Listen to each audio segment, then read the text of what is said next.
জয় মা চামুণ্ডা 27 জুন 2025 শুক্ৰবাৰৰ বিষয়ে আমি ৰাশিফল ক'বলৈ ওলাইছো। আজি হৈছে আহাৰ মাহৰ 12 তাৰিখ আৰু আজি শুক্লপক্ষৰ দ্বিতীয়া তিথি পৰিছে। আজি আহাৰ মাহৰ নৱৰাত্ৰিৰ দ্বিতীয় দিন।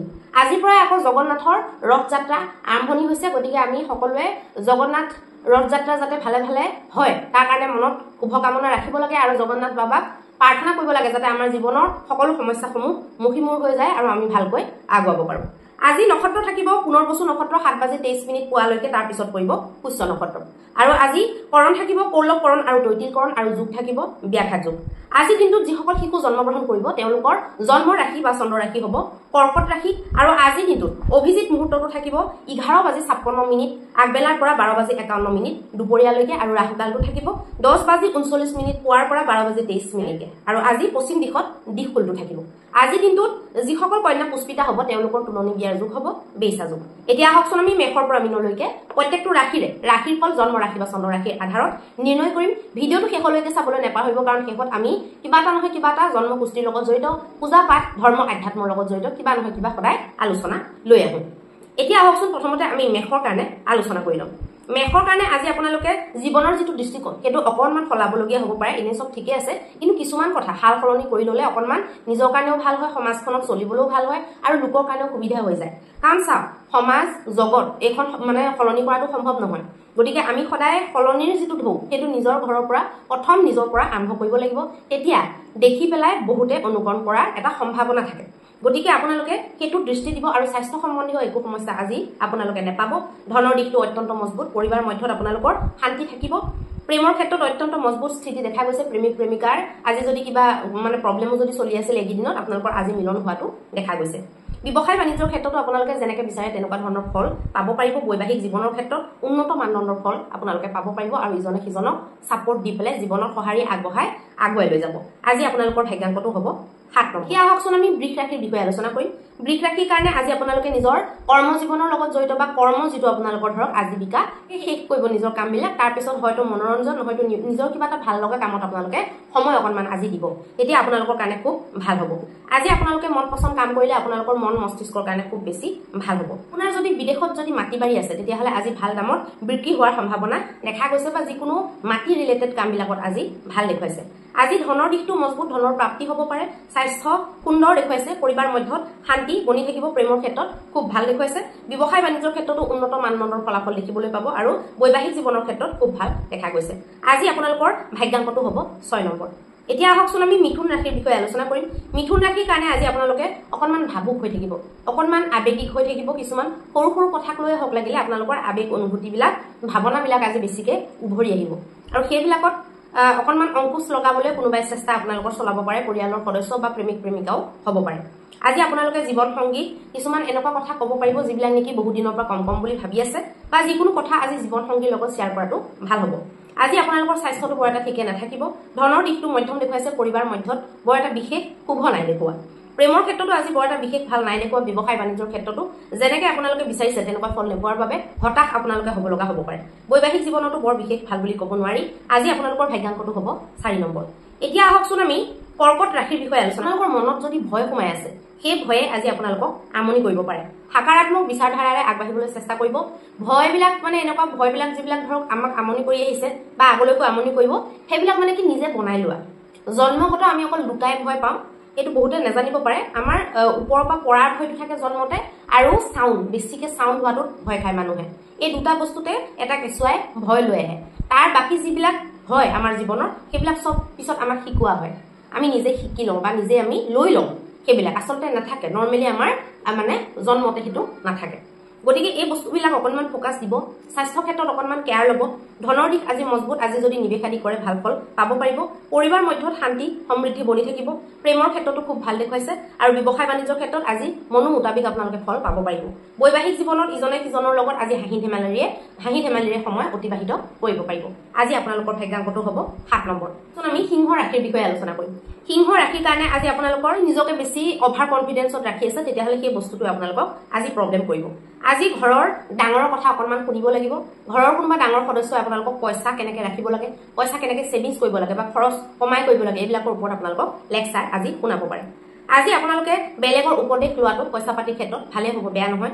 আলোচনা কৰিব এনেকুৱা কথাবিলাক যিবিলাক নেকি নিজে ভালকে বুজি পোৱা নাই, চিন্তাধাৰাবিলাক বিকশিত কৰিবলৈ চেষ্টা কৰিব, তেতিয়া ভাল হ'ব। স্বাস্থ্য আজি ইমান এটা ভাল নাই দেখুওৱা, ধনৰ দিশত মজবুত স্থিতি, পৰিবাৰ মধ্যত শান্তি দেখুৱাইছে, প্ৰেমৰ ক্ষেত্ৰতো বিশেষ শুভ বুলি ক'ব নোৱাৰি। ব্যৱসায় বাণিজ্যৰ ক্ষেত্ৰত অত্যন্ত উত্তম স্থিতি দেখা গৈছে। বৈবাহিক জীৱনত আজি অশুভ স্থিতি, অকণমান মন মোতাবিক কামবিলাক নহ'ব পাৰে। আজি আপোনালোকৰ ভাগ্যাংকটো হ'ব 6 নম্বৰ। এতিয়া আহকচোন আমি কন্যা ৰাশিৰ বিষয়ে আলোচনা কৰিম। কন্যা ৰাশিৰ কাৰণে আজি আপোনালোকে দিনটোত এনেকুৱা কামবিলাক কৰিব যিবিলাক নেকি বেলেগে দেখিও পচন্দ কৰে বা বেলেগে আপোনালোকৰ প্ৰশংসা কৰে, কামবিলাক দেখি পেলাই বা বেলেগে অনুকৰণ কৰিব পাৰে। প্ৰকৃতিৰ কাৰণে বা আমাৰ সৃষ্টিৰ কাৰণে কল্যাণকাৰী কামবিলাক কৰিবলৈ চেষ্টা কৰক। আজি আপোনালোকৰ ধনৰ দিশটোও মজবুত, ধন যদি নিৱেশ কৰে কৰিব পাৰে। স্বাস্থ্য ক্ষেত্ৰতো আজি খুব ভাল, স্বাস্থ্যৰ লগত জড়িত যদি কিবা ব্যায়াম প্ৰাণায়াম এইবিলাক কৰে তেতিয়াহ'লেও আপোনালোকৰ ভাল যাব। পৰিবাৰ মধ্যত শান্তি থাকিব, সমৃদ্ধিৰ ফাললৈ আপোনালোকে খোজ পেলাব। আৰু আজি প্ৰেমৰ ক্ষেত্ৰতো আজি আপোনালোকৰ মাজৰ কিছুমান এনেকুৱা কথা ওলাই আহিব পাৰে যিবিলাক দবি থকাৰ কাৰণে প্ৰব্লেম হৈ আছিলে, ওলাই অহাৰ কাৰণে খোলাখুলি হৈ যোৱাৰ কাৰণে আপোনালোকৰ ৰিলেশ্যনটোৰ কাৰণে ভাল হ'ল। ব্যৱসায় বাণিজ্যত আজি বৰ মন মোতাবিক ফল নাপাব। বৈবাহিক জীৱনত আপোনালোকে ইজনে সিজনক সম্পূৰ্ণ ঘৰুৱা কামবিলাকত হওক বা কিবা বেলেগ কথাত হওক আপোনালোকে ছাপোৰ্ট দিব। আজি আপোনালোকৰ ভাগ্যাংকটো হ'ব 4 নম্বৰ। তুলা ৰাশিৰ কাৰণে আজি আপোনালোকৰ প্ৰভাৱশালী ব্যক্তিত্বটো আৰু বেছি চমকিব। আৰু আজি আপোনালোকে প্ৰভাৱশালী ব্যক্তিত্বটো জিলিকাই তোলাৰ কাৰণে আকৌ প্ৰভাৱশালী মানুহৰ সংগত থকাটো আপোনালোকৰ কাৰণে ভাল হ'ব। স্বাস্থ্য, ধন আৰু পৰিবাৰ এই তিনিওটা ক্ষেত্ৰতে আপোনালোকৰ শুভতা আজি দেখা গৈছে। প্ৰেমৰ ক্ষেত্ৰত অকণমান টুটুমেমে আজি হ'ব পাৰে, ভুল বুজাবুজি হ'ব পাৰে। ব্যৱসায় বাণিজ্যৰ ক্ষেত্ৰত কিন্তু ভাল পৰিণাম আজি প্ৰাপ্তি কৰিব পাৰিব। বৈবাহিক জীৱনত বিশেষ শুভ বুলি ক'ব নোৱাৰিম। আজি আপোনালোকৰ ভাগ্যাংকটো হ'ব 7 নম্বৰ। এতিয়া আহকচোন আমি বৃশ্চিক ৰাশিৰ বিষয়ে আলোচনা কৰিম। বৃশ্চিক ৰাশিৰ কাৰণে নিয়মিত ব্যায়াম আপোনালোকে কৰিব লাগে, নিয়মিত প্ৰাণায়াম আপোনালোকে কৰিব লাগে, পূজা পাঠত আপোনালোকে ধ্যান দিব লাগে। নিৱেশ কৰাৰ কাৰণে আজি দিনটো বেয়া নহয়, সৰু সুৰা নিৱেশ কৰিব পাৰে। স্বাস্থ্য ক্ষেত্ৰত শুভ দেখুৱাইছে, পৰিবাৰ মধ্যতো সকলোৰে মাজত মিলা প্ৰীতি আৰু ছাপোৰ্ট দেখুৱাইছে। প্ৰেমৰ ক্ষেত্ৰত আজি প্ৰেমিক প্ৰেমিকাৰ বুজাবুজি আৰু ভৱিষ্যতৰ প্লেনিং আপোনালোকে একেলগে বহি পেলাই কৰিব পাৰে। ব্যৱসায় বাণিজ্যৰ ক্ষেত্ৰত আজি ফ'কাছটো আপোনালোকৰ থাকিব, ভালকে যদি ফ'কাছ বনি থাকে লাভৰ সম্ভাৱনা দেখুৱাইছে। বৈবাহিক জীৱনতো উৎকৃষ্ট বাতাবৰণ আজি বনিব। আজি আপোনালোকৰ ভাগ্যাংকটো হ'ব 8 নম্বৰ। এতিয়া আহকচোন আমি ধনু ৰাশিৰ বিষয়ে আলোচনা কৰিম। ধনু ৰাশি আপোনালোকৰ ঘৰত ক্লেশ কাজিয়া হৈ থাকিব পাৰে, যিটো কাৰণে আপোনালোকৰ মন ভাল নালাগিব পাৰে আৰু আপোনাৰ খং উঠি যাব পাৰে তেনেকুৱা পৰিস্থিতিবিলাক দেখি পেলাই। আৰু আজি আপোনালোকৰ স্বাস্থ্য ক্ষেত্ৰতো ইমান এটা ভাল বুলি ক'ব নোৱাৰি। ধনৰ নিৱেশো আজি আপোনালোকৰ কাৰণে শুভ নাই দেখুওৱা। পৰিবাৰ মধ্যত আপোনালোকৰ শান্তি আজি নাই দেখুওৱা। প্ৰেমৰ ক্ষেত্ৰত কিন্তু আজি বুজাবুজি থাকিব। ব্যৱসায় বাণিজ্যত ফ'কাছ বনাওক, ব্যৱসায়ত লাভ দেখা গৈছে। বৈবাহিক জীৱনৰ ক্ষেত্ৰত খুব সুন্দৰ বাতাবৰণ আপোনালোকৰ কাৰণে ৱেইট কৰি আছে। আৰু আপোনালোকে আজি কিছুমান এনেকুৱা টপিক আলোচনা কৰিব যিবিলাক নেকি ঘৰুৱা কিবা বস্তু কিনা মানে সম্পত্তি লোৱা মেলাৰ লগত জড়িত হ'ব পাৰে। আজি আপোনালোকৰ ভাগ্যাংকটো হ'ব 5 নম্বৰ। এতিয়া আহকচোন আমি মকৰ ৰাশিৰ বিষয়ে আলোচনা কৰিম।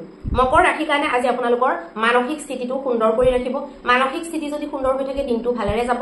স্বাস্থ্যৰ ফালৰ পৰা বিশেষ ভাল নহয়, গতিকে মনটোক যিমান পাৰে প্ৰবল কৰি ৰাখিবলৈ চেষ্টা কৰিব। ধনৰ দিশটো বিশেষ শুভ বুলি ক'ব নোৱাৰি। পৰিবাৰ মধ্যত শান্তি আৰু সমৃদ্ধি দেখুৱাইছে। প্ৰেমৰ ক্ষেত্ৰত আজি ফিউচাৰ প্লেনিং আপোনালোকে কৰিব। ফিউচাৰৰ কথা বহুত ধৰণৰ আলোচনা হ'ব, কেৰিয়াৰৰ কথাও আলোচনা হ'ব। ব্যৱসায় বাণিজ্যত আপোনালোকে ক'ত পইচা লগাব, কোনটোত আইডিয়া কেনেকৈ এপ্লাই কৰিলে ভাল হ'ব, এইবিলাক কথা ডিছকাছ কৰিব।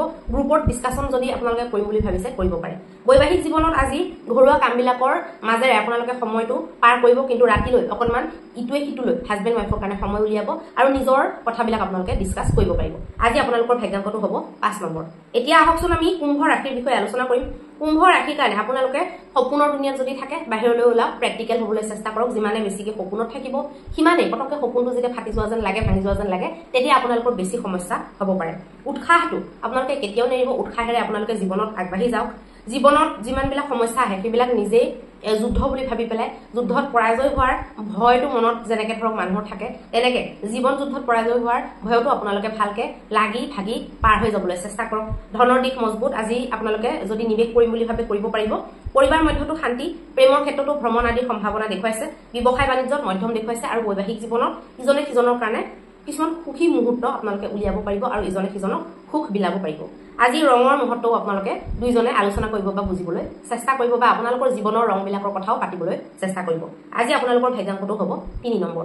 এতিয়া আহকচোন আমি মীন ৰাশিৰ বিষয়ে আলোচনা কৰিম। মীন ৰাশিৰ কাৰণে মানসিক স্বাস্থ্যত আপোনালোকে ধ্যান দিব লাগিব। শাৰীৰিক স্বাস্থ্য ঠিকে দেখুৱাইছে, কিন্তু মানসিক স্বাস্থ্য যদি বেয়া থাকে শাৰীৰিক স্বাস্থ্যটো ভাল হৈও লাভ নাই। গতিকে ধনৰ দিশটো ফালে আপোনালোকৰ ঠিক আজি ভালে বনিব আজি ধনৰ যদি নিবেশ কৰিম বুলি ভাবে বা ধন যদি কৰবাৰ পৰা প্ৰাপ্তি কৰিব লগা আছে নিশ্চিত ৰূপে পাব পাৰিব পৰিবাৰ মধ্যত বৰ এটা শান্তি নাই দেখুৱা প্ৰেমৰ ক্ষেত্ৰত খুব উৎকৃষ্ট মানদণ্ডৰ ফলাফল দেখা গৈছে ব্যৱসায় বাণিজ্যৰ ক্ষেত্ৰত ফোকাস আপোনালোকৰ লাগিব বেছি ফোকাসৰ দৰকাৰ হ'ব ঠিকে দেখুৱাইছে বৈবাহিক জীৱনত আজি ঘৰুৱা কিছুমান কথা আপোনালোকে আলোচনা কৰিব পাৰে ফেমিলিত বা বংশ পৰিয়ালত এনেকুৱা কিছুমান মংগলকৃত্য বা ডাঙৰ তেনেকুৱা কাম বিয়া বাৰুৰ কথা আহিব পাৰে যিবিলাক নেকি ডিসকাছত আপোনালোকে বহিব পাৰে বা আপোনালোকে ভাল এটা ভূমিকা ল'ব পাৰে সেই ডিসকাছনটো আজি আপোনালোকৰ ভাগ্যাংকটো হ'ব 1 নম্বৰ এতিয়া আহকচোন আমি এটা বিশেষ সূত্ৰ আলোচনা কৰিম মানে ফুল বেলপাত আৰু বেলেগ বেলেগ দেৱী দেৱতাক বেলেগ বেলেগ ফুল বেলেগ বেলেগ পাত দিয়া হয় যেনেকে গণেশ দেৱতাক তুলসী পাত কেতিয়াও দিয়া নহয় আৰু শিৱলিংগটো কেতিয়াও তুলসী পাত দিয়া নহয় শিৱলিংগত কিন্তু তুলসীৰ ওপৰৰ ফুলটো দিয়া হয় যেটো মঞ্জৰী বুলি কয় সেই মঞ্জৰীটো কিন্তু শিৱ বাবাৰ অতিকে প্ৰিয় গতিকে পাত নোহোৱাকে তুলসীৰ পাত নোহোৱাকে আপোনালোকে ফুলৰ ওপৰ যেটো মঞ্জৰী বুলি কয় তুলসীৰ সেইটো শিৱলিংগত আপোনালোকে অৰ্পণ কৰিব পাৰে